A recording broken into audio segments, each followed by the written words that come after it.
सखी है पूजा देखा चलू शालीग्राम के, सत्यनारायण भगवान के नाम।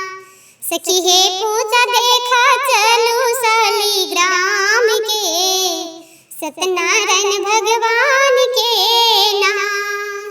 और पन ऊपर केरा पात तई पर फूल दुब बेल पात, और पन ऊपर केरा पात आंगन फूल दुब बेल पात।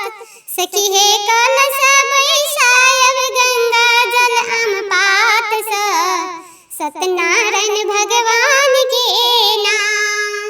सखी है कलश बैठायब गंगा जल आम पात स, सत्यनारायण भगवान के नाम।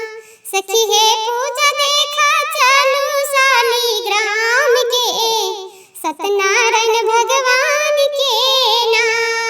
सखी है पूजा देखा चलू शालीग्राम के, सत्यनारायण भगवान के नाम। घर में होते पूजा पाठ ब्राह्मण नौ तव 108, घर में होते पूजा पाठ ब्राह्मण नौ तव 108, घर में होते पूजा पाठ ब्राह्मण नौ तव 108। सखी है रक्षा होते घर परिवार के, सत्यनारायण भगवान के नाम। सखी है रक्षा होते घर परिवार के, सत्यनारायण भगवान के नाम। सखी है पूजा देखा चलू शालीग्राम के, सत्यनारायण भगवान के नाम। सखी है पूजा देखा चलू शालीग्राम के, सत्यनारायण भगवान के नाम। देबै सौ से गाम हकार कथा सुनबै दोनों हाथ जोड़, देबै सौ से गाम हकार कथा सुनबै दोनों हाथ जोड़।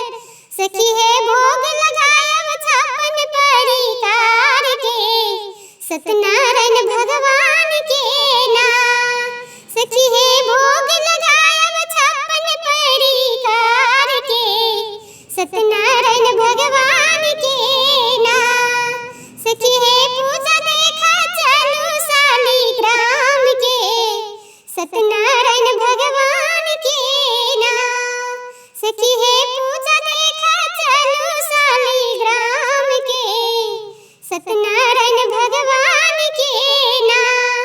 राखब थारी कपूर संग बाती करब शालीग्राम के आरती, राखब थारी कपूर संग बाती करब शालीग्राम के आरती।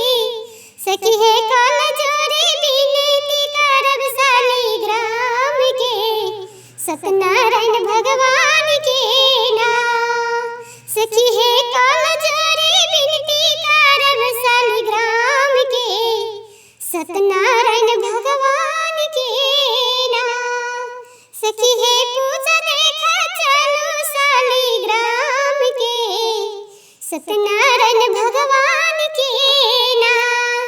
सखी है पूजा देखा चलू शालीग्राम के, सत्यनारायण भगवान के नाम। सखी है पूजा देखा चलू शालीग्राम के, सत्यनारायण भगवान के